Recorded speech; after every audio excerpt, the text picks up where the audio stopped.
에스겔서 37장 말씀에 보면 바람 같은 생기가 불모로 무덤 문이 열리고 마른 뼈들이 살아나는 놀라운 현장이 소개되어 있습니다. 그리고 성령님이 임하심으로 말미암아 놀랍게 그들에게 큰 군대가 되었더라입니다. 이는 각 심령이 하나님의 교회로 탄생했다고 하는 것을 의미합니다.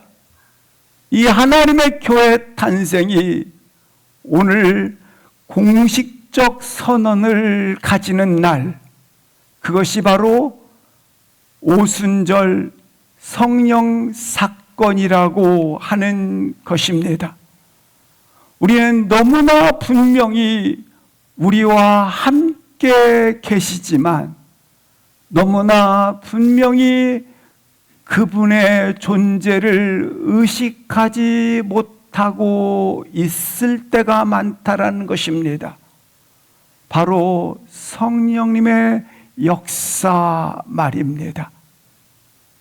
이 시간 성령님에 대한 놀라운 발견과 함께 살아계신 성령님의 다시 눈뜨는 은혜가 있기를 축복합니다.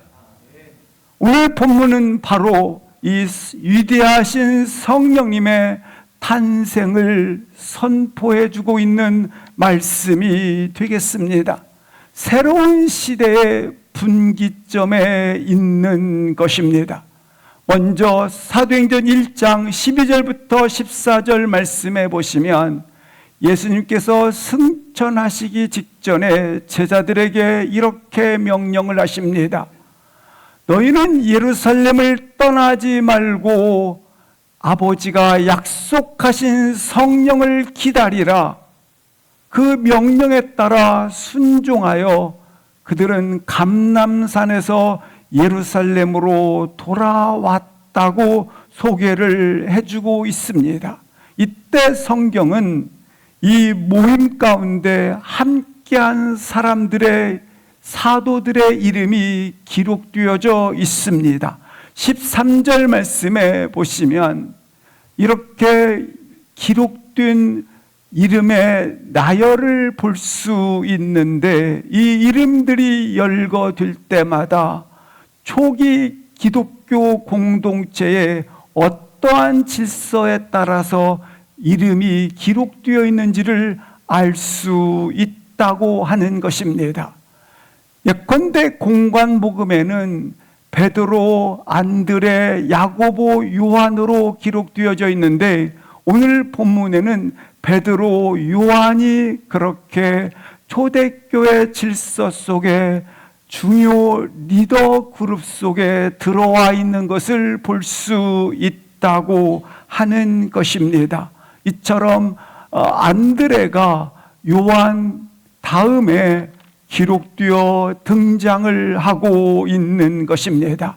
이것은 예수님의 부활하심을 직접 가까이에서 지켜본 자들로서 신앙 고백에 분명한 태도를 가졌다라고 하는 의미를 가지고 있습니다. 우리의 신앙 고백이 주는 하나님이시며 동시에 그는 하나님의 아들이심을 다시 한번 고백이 분명할 수 있기를 주의 이름으로 기도합니다. 그 다음 장면을 보시게 되면 항상 마태와 도마로 기록되어져 있었던 공관복음과 달리 오늘 초대교회 공동체 속의 새로운 질서는 도마와 바돌롬의 마태로 기록되어 있는 것을 볼 수 있는 것입니다. 그렇게 이 도마의 존재감이 커져 있다고 하는 것입니다. 그가 이렇게 표현을 합니다. 옆구리에 손을 넣어봄으로 하나님의 부활하심을 그가 습격을 했고 경험을 한 바가 있습니다. 이처럼 그는 예수 그리스도의 부활하심이 그리고 그가 살아 계심이 더 선명하게 고백되어져 있는 부분이 된다고 하는 것입니다. 동시에 14절 말씀에 보시면 여성들의 이름이 기록되어져 있고 여자들과 그리고 예수님의 친족들의 이름이 기록되어져 등장을 하고 있습니다. 그러니까 여인들과 예수님의 혈연 관계를 맺고 있는 가족들이 기록되어져 있는데, 이 당시에는 여성들의 이름과 여성의 가족들의 이름들은 보조적이고 그리고 부차적으로 기록되어져 있을 뿐이지 그들은 기록에 남지 않을 만큼 취급을 받고 있기 때문에 그들 속에는 획기적인 계기가 되어져 있는 것을 볼 수 있다고 하는 것입니다. 동등한 구성원으로 그렇게 구성되어져 있는 것입니다. 당시 시대상으로 보면 여성들의 이름이 이렇게 기록되어져 있는 것은 매우 획기적인 관점이자 기록이 되어지는 것입니다. 남성과 그리고 이처럼 혈연 중심에서 그리고 이처럼 새롭게 성령의 공동체 속에 새로운 질서 세계가 이루어져 있음을 보여주고 있는 것입니다. 이는 사명의 순종에 따라서 기록이 되어져 있다고 하는 것입니다. 교회의 질서 체계가 사명의 순종에 따라서 이루어져 있는 것입니다. 그렇습니다. 하나님 나라의 존재감이라고 하는 것은 세상에서 뭘 했느냐, 어떠한 조건 가운데 살았느냐, 어떠한 평가를 받느냐에 의해서 이루어지는 것이 아니라 당신의 신앙 고백과 그리고 당신의 사명의 순종에 따라 하나님 나라의 존재감이 드러난다고 하는 것입니다. 우리가 이 땅을 살아갈 때 이처럼 나의 분명한 신앙 고백과 그리고 사명에 순종하는 아름다운 관계 속에서 이 땅을 살아갈 수 있기를 주의 이름으로 축복합니다. 이러한 새로운 영적 체계 속에서 초대교회 질서가 이루어진 그 기록들이 함께 모여 있습니다. 그리고 주님께서 승천하시기 전에 이렇게 명령을 하십니다. 그가 예루살렘을 떠나지 말고 하나님이 약속하신 성령을 기다리라 명령을 하지 않았습니까? 그 명령에 따라 그들은 약속하신 성령을 어떻게 모여서 기다리고 있었는지 이렇게 성경은 표현해 주고 있습니다. 오로지 기도에 힘쓰더라. 오로지 기도에 힘쓰더라. 오로지 기도에 힘썼다고 하는 것은 전혀 기도에 집중하였다라고 하는 것입니다. 공관복음에서는 예수님의 제자들이 단 한 번도 기도했다 하는 기록이 없습니다. 예수님께서는 새벽 미명에 그리고 밤중에 그가 산에 올라 기도했다고 하는 기록들이 수없이 많은 반면에 제자들은 공관복음 안에서 한 번도 기도한 적이 없었던 것입니다.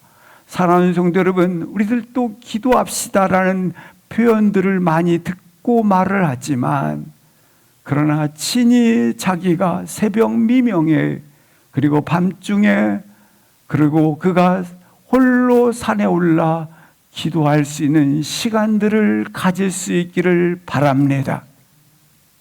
이렇게 기도하기를 힘썼다고 하는 것입니다. 예수님의 제자들은 예수님과 풍랑이 있을 때에 예수님이 함께 배 안에 계셨지만 그들이 풍랑이 일어난다고 하는 것은 무엇을 말하고 있는 것입니까? 기도의 자리가 있다라는 것입니다. 근데 그 기도의 자리에서 대신 그들은 감정으로 대처했습니다. 두려워했고 불안해했다고 하는 것입니다. 믿음의 태도보다는 감정적인 상태를 선택했던 것입니다. 오늘 기도의 자리에 나의 감정의 대체품을 세우지 않기를 축복합니다. 뿐만 아니라 예수님께서 십자가에 달리기신 전날 밤에 제자들에게 힘써 말씀을 하십니다. 함께 기도하자고 말입니다. 그러나 그들은 3번씩이나 졸고 있었던 모습을 통해서 그들의 영적 상태는 배신과 부인의 전조 현상을 보여주고 있는 것을 우리는 잘 알고 있습니다. 그런데 오늘 처음으로 제자들이 기도에 힘썼다라고 성경은 표현해 주고 했다고 하는 것입니다. 내가 기도해야지, 좋은 태도입니다. 그러나 더 적극적으로 기도하십시오. 기도해야지 자리에서 기도했다라는 자리로 갈 수 있기를 바랍니다. 여기 기도했다라는 것은 지속적으로 끊임없이, 그리고 이처럼 끊어짐 없이 전념하는 자세로 기도했다고 하는 것입니다. 기도는 마치 궁수가 관역을 향하여 화살을 팽팽하게 당기듯이 그렇게 하나님 앞에 긴장 상태로 서 있음을 말씀하고 있는 것입니다. 그렇게 얼마나 긴장되겠습니까? 그런 자리에 서 있었다라고 하는 것입니다.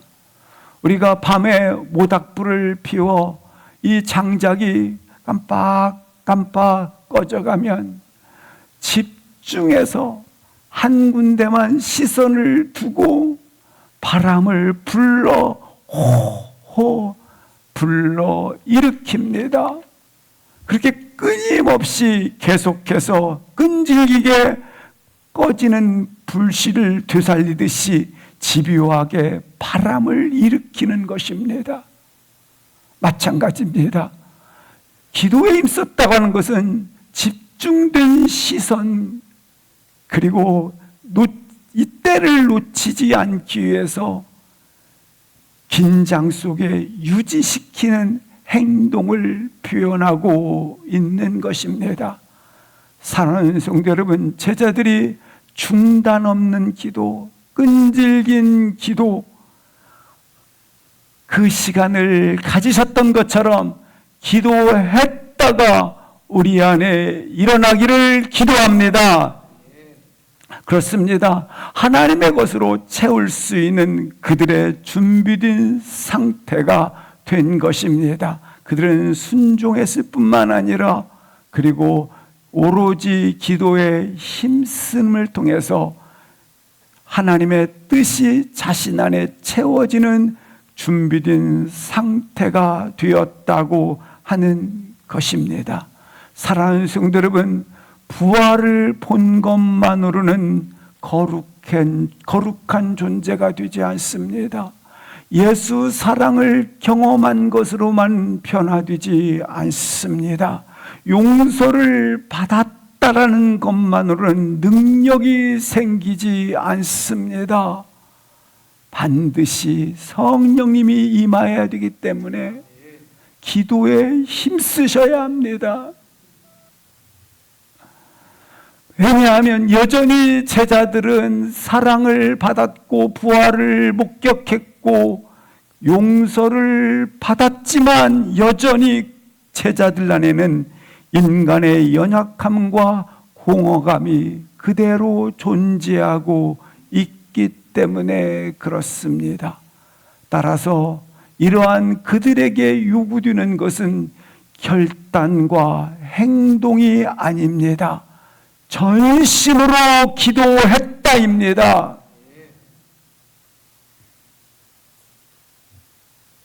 결단과 행동이 아니라 전심으로 기도하는 거예요. 그럴 때 성령으로 우리 가운데 임재할 수 있도록 자아가 내려놔지는 빈 그릇이 되기 때문에 그러한 것입니다. 우리의 신앙은 믿음의 형태는 여러 가지지만 그 믿음의 형태가 오직 기도로 표현되기 때문에 믿음의 이와 같은 농도가 우리 가운데 기도로 드러나는 것입니다. 우리가 대부분 내가 소원하는 기도, 그리고 내가 바라는 기도에 이 부분을 계속 기도하다 보면 우리 가운데 나의 욕망을 부추기는 수단이 될 수 있어요. 내가 이걸 가지고 그래서 우리는 끊임없이 나의 기도는 성령님의 임재와 성령님의 기름 부으심을 구하는 기도가 충만하기를 기도합니다. 나의 바라는 거 원하는 것들을 채워달라는 기도에 멈추면 나의 욕망을 채우는 수단이 될 수 있기 때문에 이처럼 끊임없이 성령님이여 오시옵소서, 성령님이여 환영합니다, 성령님 역사하여 주시옵소서, 기름 부어 주시옵소서. 이럴 때 놀랍게 우리 안에 창조의 영, 생명의 영, 지혜와 모략의 영이 우리 안을 채울 수 있기 때문에 그렇습니다. 이렇게 모여 전혀 기도에 힘쓰며 기다리는 때에 때가 되자 우리 사도행전 2장 1절부터 3절 말씀을 계속 보시겠습니다. 성령님의 강력한 역사심이 나타나기 시작을 했습니다. 그런데 그때가 언제라고요? 오순절 날이 이미 이름에 명확한 시간 위에서 성령 강림 사건이 이루어졌다고 하는 것입니다. 오순절 날이 이미 이름에 하나님의 새 언약이 성취되었다라고 하는 것입니다. 우리 각 심령이 하나님의 교회로 탄생하였다고 하는 것입니다. 우리 심령이 하나님의 영에 임하면 너희가 하나님의 전인 것을 알지 못하느냐? 우리 각 사람이 놀랍게 하나님의 성전으로 탄생을 한 것입니다. 마침내 놀랍게 모세와 맺었던 체결되었던 그 언약이 옛 언약이 종결되었고 이제 새 언약의 시대가 열렸다. 새 언약의 시대가 도래되었다. 시작되었다라는 것입니다. 우리 가운데 한 가지 분명한 것, 모세와 맺었던 옛 언약은 이제 종결되었고 놀랍게 우리 안에 새로운 언약이, 새 시대가 도래되었고 시작되었습니다. 새 시대가 열렸습니다. 그래서 우리는 옛 언약 안에 있었던 솔로몬의 성전 그리고 율법의 제도 같은 모든 것에서 우리는 이제 이것들이 종결되어졌고 우리 각 사람 안에 그 심령 영혼 안에 하나님의 영이 거하는 놀라운 축복의 시대가 시작된 것이죠. 따라서 우리 안에 꼭 기억하여야 될 것, 하나님의 영이 거하는 새 시대가 내게 시작되었음을 다 선언하였다라는 것입니다. 이것이 언제 어느 날 일어났는가? 오순절날.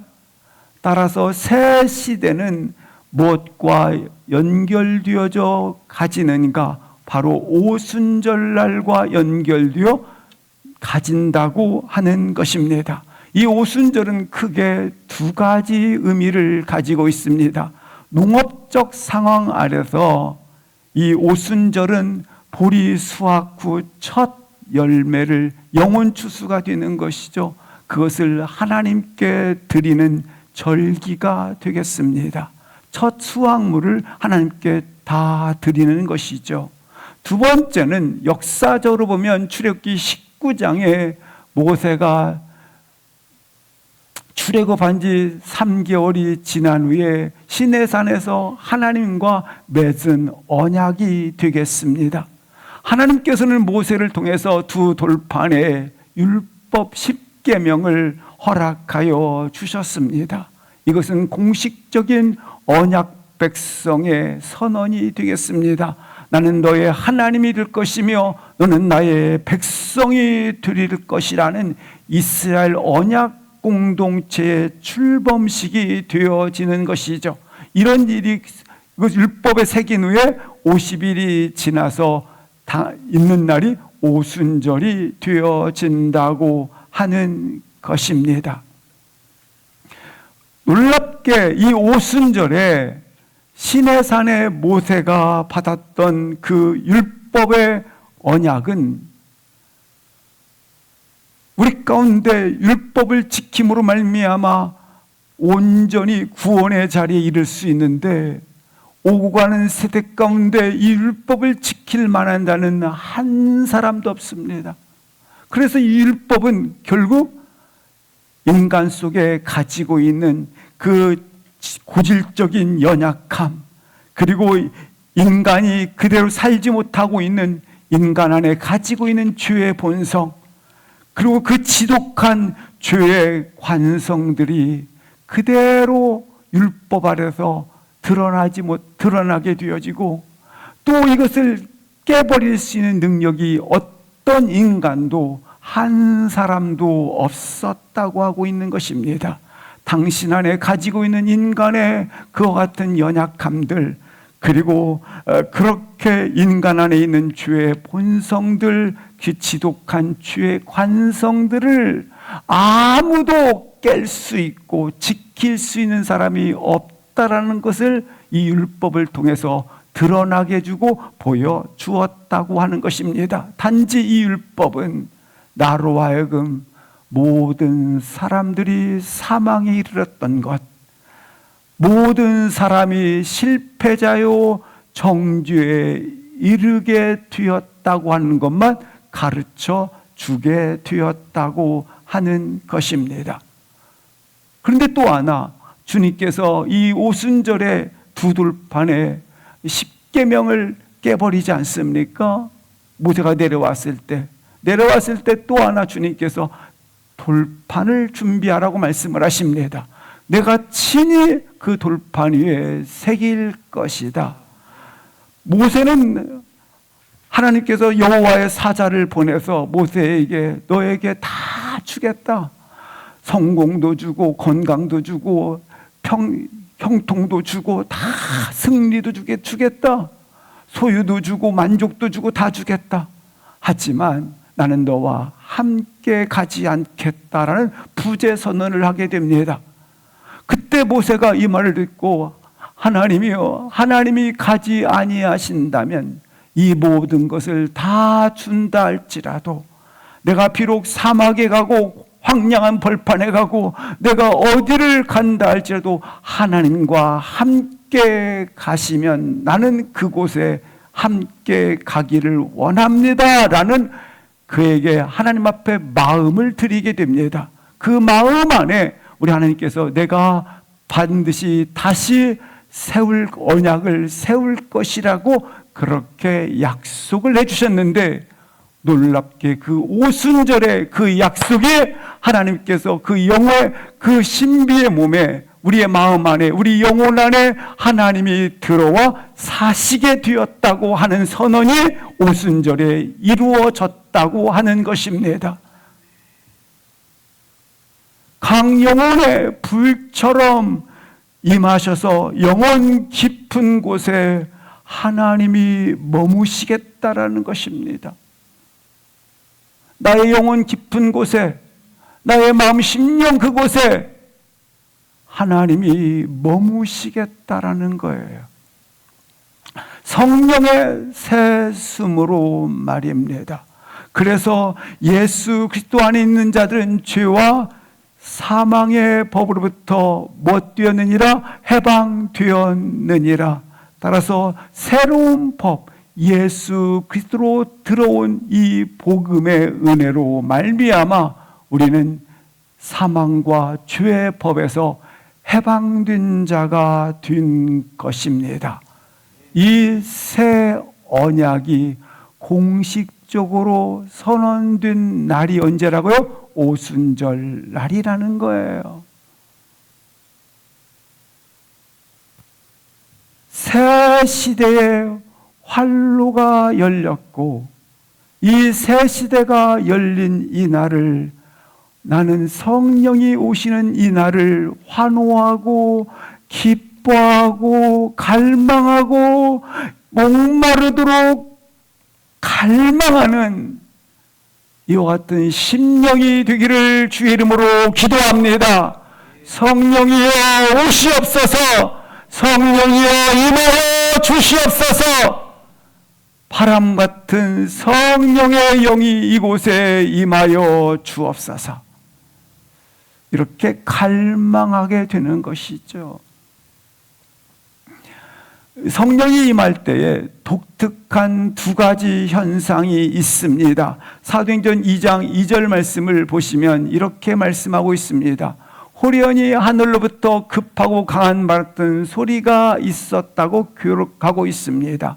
이 호련이라고 하는 것은 그 시간 속에서 성령 강림이 철저히 인간의 예측과 통제를 벗어나 있음을 말씀해 주고 있습니다. 우리 성령 우리 가운데 임할 때 있잖아요. 나의 어떤 예측과 그리고 나가 통제할 수 있어 이때 임하세요 이럽니까? 아니지 않습니까? 항상 사모하면 때가 되면 부어주시는 거죠. 따라서 호련히 급하고 강한 바람 같은 소리, 이 급하고 강한 바람 같은 소리가 들렸다고 하는 것입니다. 급하고 강한 바람.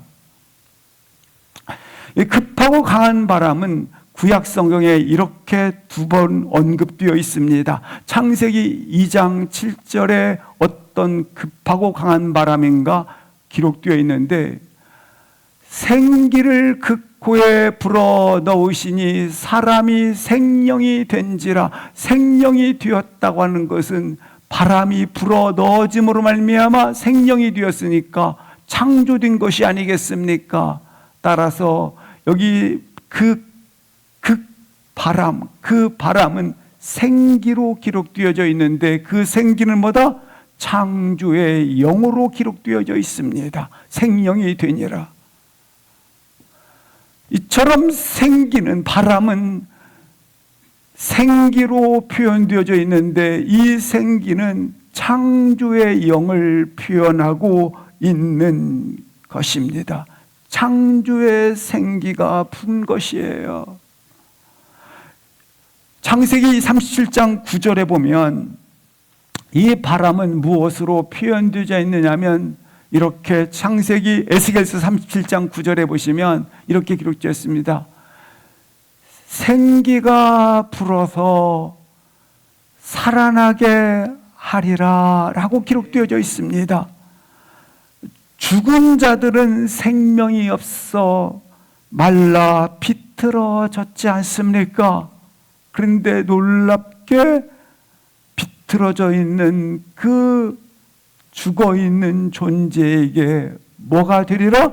살아나는 생명이 부여되는 생명의 역사가 있다고 하는 것입니다. 따라서 능력의 바람이 되는 것입니다. 생명을 생명되게 하는 바람 말이죠.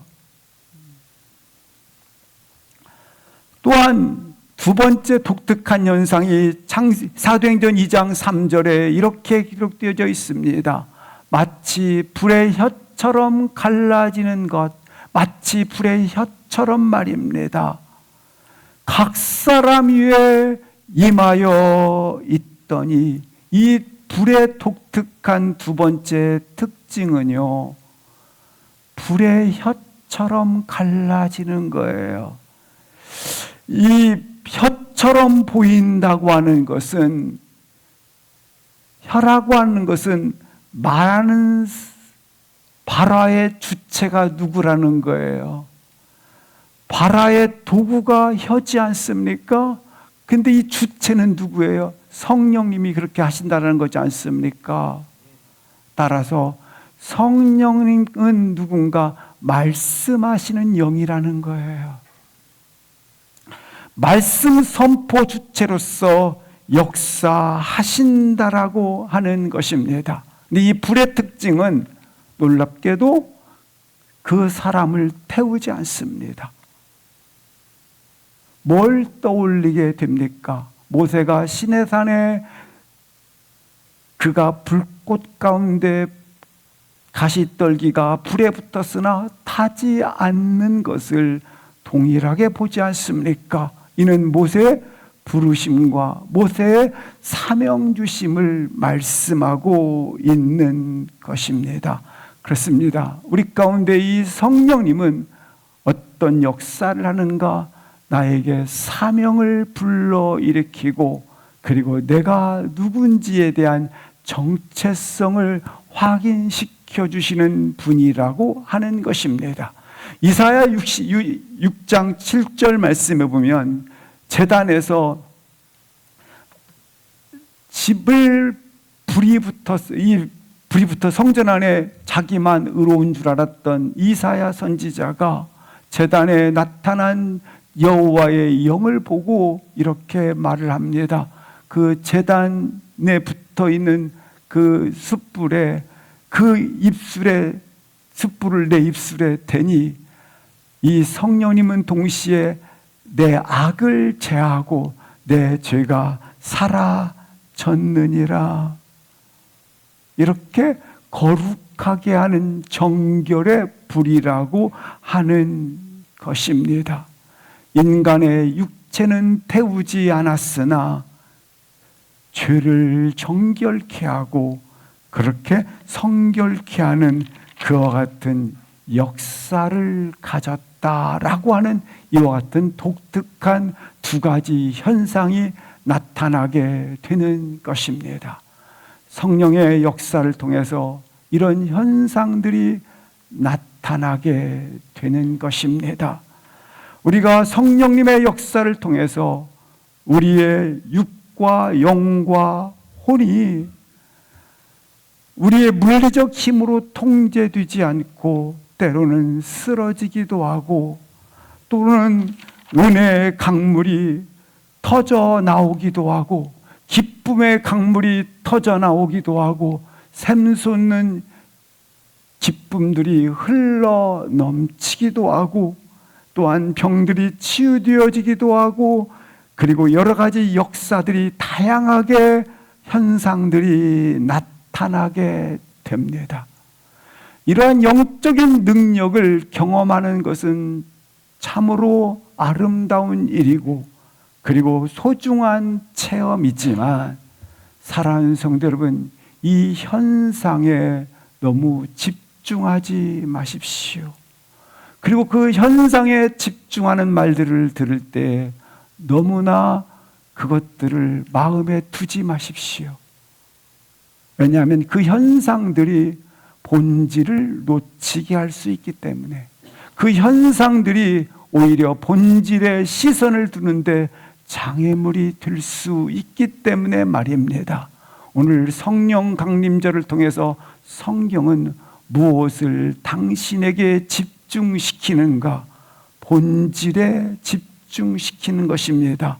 바로 성령님을 사모하는 것에, 성령님 그 자체에 집중하는 것에, 주님을 향한 순전한 시선을 가지는 것에 집중을 하라고 하는 겁니다. 사랑하는 성도들, 본질을 놓치지 않기를 주의 이름으로 축복합니다. 너무나 이와 같은 현상들의 시선을 두다 보면 성령님 그 자체의 순전한 시선을 놓칠 수 있기 때문에 오늘 성경에서 이와 같이 가르치고 있는 것입니다. 너희는 성령님 그 자체에 집중하고 사모하고 갈망하라고 하는 것입니다. 왜냐하면 다양한 현상에 빼앗기는 순간 성령님을 향한 우리의 집중된 시선과 갈망이 힘을 잃어버리기 때문에 말입니다. 오늘 다시 한번 우리 각자의 모든 심령 속에 성령님을 향한 우리의 집중된 시선이 다시 한번 타오르기를 주의 이름으로 기도합니다. 우리 각자 인생도 동일합니다. 사람이 죽었나 살았나는 그 숨소리를 듣고 우리는 이렇게 유무를 판가름합니다. 인간의 육체가 죽었구나 살았구나 말입니다. 마찬가지로 유기적인 공동체인 우리 또한, 교회 또한, 가정 또한 개인의 역사처럼 그 인생처럼 하나님의 숨, 하나님의 성령의 기름 부으심이 있느냐 없느냐로 그 유무가 판가름이 됩니다.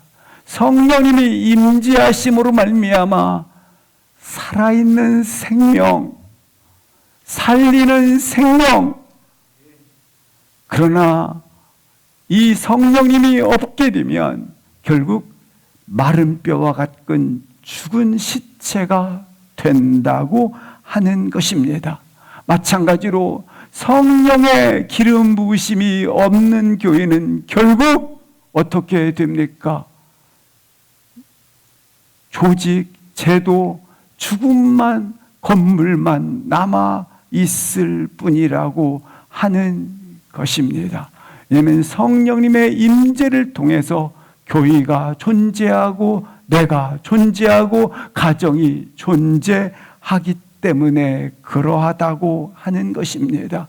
생명을 주시는 분이 없으면 생명이 있을 수 없고 진리의 영이 없으면 깨달음은 오직 이선과 그리고 사유에 그칠 뿐이고 성령의 열매가 없이는 단지 그리스도의 성품과 인격을 닮아갈 수 없기 때문에 우리 신앙 역시 성령님의 인도 아래 있지 아니하면 자신의 경직된 의만 남아 있을 뿐인 것입니다.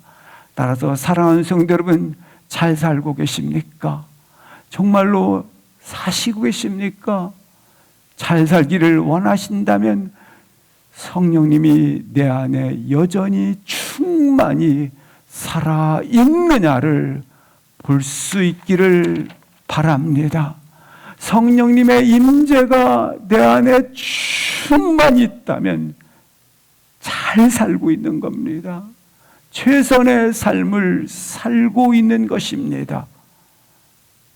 오늘 성령님을 갈망하고 구하고 있는가를 점검하셔서 내가 다시 한번 잘 살고 있는가? 어떤 조건에서 세상을 살고 있느냐를 너무 따지지 마세요. 온전히 성령님이 진실로 내 심령 속에 갈망하고 구하고 있느냐를 점검하셔야 돼요. 우리들의 대부분 대화는 어떤 조건에서 살고 있느냐를 자꾸 아니요. 이것을 벗어나 성령님의 인도와 갈망과 간구를 사모하는 영으로 사시기를 주의 이름으로 축복합니다. 이렇게 그들은 성령의 충만함을 입게 되었습니다. 그러자 그들 가운데 놀라운 변화가 있게 됩니다. 4절 합독하시겠습니다. 4절 시작. 그들이 다 성령의 충만함을 받고 성령이 말하게 하심을 따라 다른 언어들로 말하기를 시작하니라. 그들이 성령의 충만함을 받자 어떤 역사가 일어납니까? 성령이 말하게 하심 따라 다른 언어들로 말하기를 시작했다라고 기록하고 있습니다. 여기 다른 언어라고 하는 것은 알 수 없는 언어를 사용했다라기보다는 구체적으로 실존되는 언어들을 사용했는데 그 실존되는 언어들은 어떤 언어들이었는가? 9절부터 11절 말씀을 보시겠습니다. 거기 보면 9절부터 11절까지만 보시겠습니다. 거기 보면 다른 언어들은 바데인, 메데인, 엘람인, 메소포타미아인 이런 언어들이 나라 지명들, 지방들 이름 나와 있지 않습니까?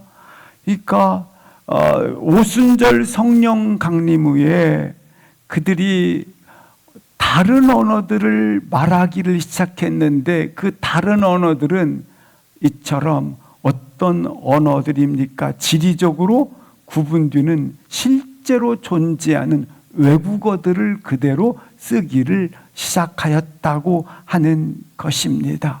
이 외국어들이 터져 나온 거죠. 근데 듣는 사람들이 놀랍게 자기 말로 알아들은 거죠. 이 현상은 창세기 11장의 바벨탑 사건과 후속사적인 연결을 가지고 있습니다. 바벨탑 사건은 왜 일어났는가? 창세기 11장 4절 말씀을 보시겠습니다. 바벨탑 사건은 왜 일어났습니까? 우리가 잘 아시는 것처럼 홍수 사건 이후에 8명의 가족이 구원받는 신인류가 되지 않습니까? 신인류가 되어져 있는 구원받은 하나님의 그와 같은 백성들이 보존되어 있었습니다. 근데 그들 안에 뭐가 있었는가? 두려움이 잔재되어 있었습니다. 11장 4절을 합독하시겠습니다. 11장 4절 합독하시겠습니다. 시작.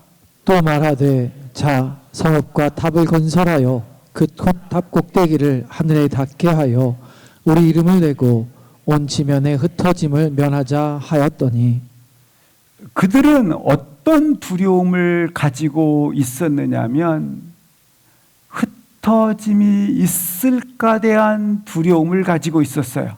그래서 흩어짐을 면하고자 성읍과 탑을 꼭대기에 하늘 닿도록 건설하자였습니다. 그러니까 두려움과 욕망은 결국 하늘에 닿는 탑을 쌓았다고 하는 것입니다. 이 바벨탑은 신본주의적 질서를 거부하고 인간의 도성을 쌓자라는 겁니다. 하나님 없이도 새로운 나라를 더 아름답게 건설할 수 있다라는 얘기입니다. 하나님을 빼고도 더 아름다운 가정, 하나님의 이름을 제하고도 하나님 없이도 우리는 멋진 삶을 살 수 있다라는 것이죠. 이 바벨탑의 건설은 누가 주도했어요? 우리가 했으니까 우리가 우리 이름을 내고, 그러니까 뭐예요? 바로 인간 주도하에 연합과 인간 조직을 형성하자라는 거였습니다. 이 바벨탑은 인간 스스로 구원을 도모해서 종교의 창시자로 만드는 행위를 말하는 것입니다. 우리가 종교를 만들자, 인간 종교를 만드는 거죠.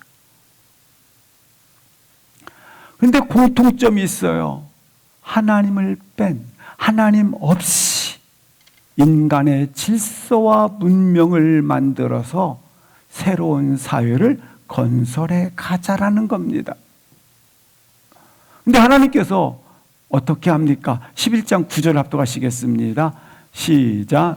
그러므로 그 이름을 바벨이라 하니 이는 여호와께서 거기서 온 땅의 언어를 혼잡하게 하셨음이니라. 여호와께서 거기서 그들을 온 지면에 흩으셨더라. 그들은 지면에 흩어지는 것이 두려워서 스스로 구원하고자 방어책을 하나 가졌는데 그게 바로 성을 쌓자가 아니겠습니까? 그런데 오늘 본문을 보니까 그 결론은 어떻게 됩니까? 오히려 여호와께서 그들의 언어를 혼잡하게 하여 그들을 지면에서 흩으셨다라고 되어 있습니다. 흩어져 버린 거죠. 이것이 인간 구원의, 인간의 새로운 사회를 건설하자고 하는 실상입니다. 아니, 인본주의의 인간의 행동과 인간의 지성의 결론입니다. 그것은 인본주의의 결론인 이와 같은 결과, 흩어지냐를 가져왔습니다. 해체되고 분열되고 서로가 서로의 언어를 알아듣지 못하는, 여기서 언어를 알아듣지 못하는 것은 같이 친구끼리 만나서 대화하는데도 무슨 얘기를 제가 진심으로 하는지를 못 알아듣는다라는 거예요. 이렇게 해체되고 흩어지고 분열되고 흩어짐을 면하는 하나 되고자 했지만 어떤 일이 일어났습니까?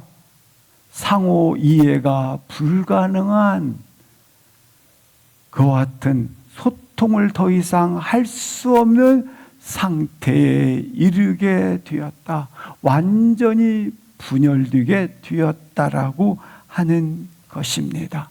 그런데 이것이 홍수 심판 위에 있었던 바벨탑 사건이 아닙니까? 근데 이 예수님 사도행전에 이르러서 오늘 주님께서 다시 그들에게 명령을 내리십니다. 어떻게 내리십니까? 성령이 임하시면, 성령이 오시면 유대와 사마리아 땅 끝까지 이르러 증인이 되리라. 이 말씀은 동일하게 땅 끝까지 이르러 증인이 되리라. 흩어지는 것은 동일합니다. 그런데 주님의 사도행전에서는 놀랍게 증인이 되기 위해서 흩어지는 것입니다. 증인이 되어지기 위해서 결국 선포하고 소통하기 위해서 흩어지라는 겁니다. 여기는 소통이 멈췄어요. 그러나 사도행전에서부터는 드디어 흩어지는 것은 증인과 소통의 사명을 감당하기 위해서 흩어지는 것입니다. 바벨탑의 사건은 흩어짐에 있어서 언어가 해체되는 거였어요.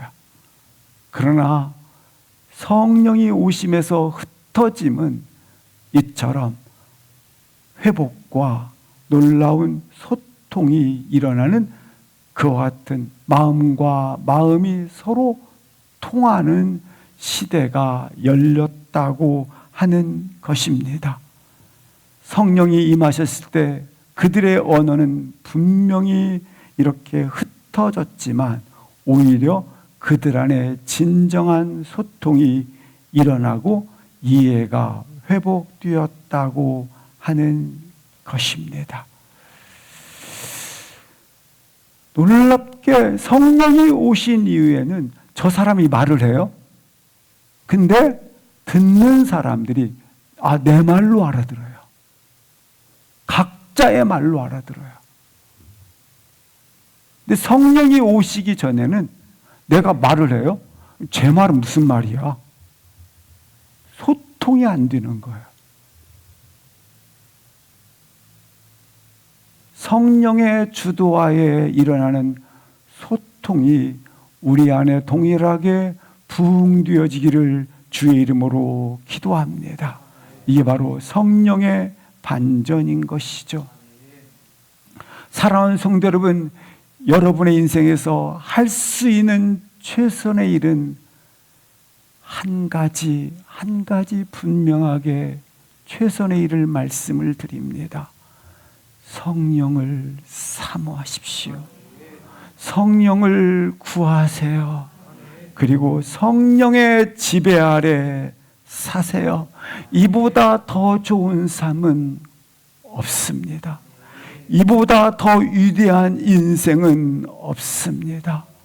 이 시대 가운데 다시 성령의 회복이, 성령의 역사하심이, 오순절의 새 시대가 다시 한번 우리 교회 안에, 우리 가정 안에 나에게 열기를 주의 이름으로 기도합니다. 성령의 비유를 할 때마다 바람처럼 불처럼이라고 비유를 합니다. 예수님께서 이 성령을 어떻게 말씀을 해주고 계시는가? 내 배에서 생수의 강이 뭐하리라? 흘러나리라. 한번 성경의 이름과 같이 내 배에서 생수가 흘러나오는데 이 생수가 어떻게 흘러나오는지를 잠시 에스겔서 47장을 보시겠습니다.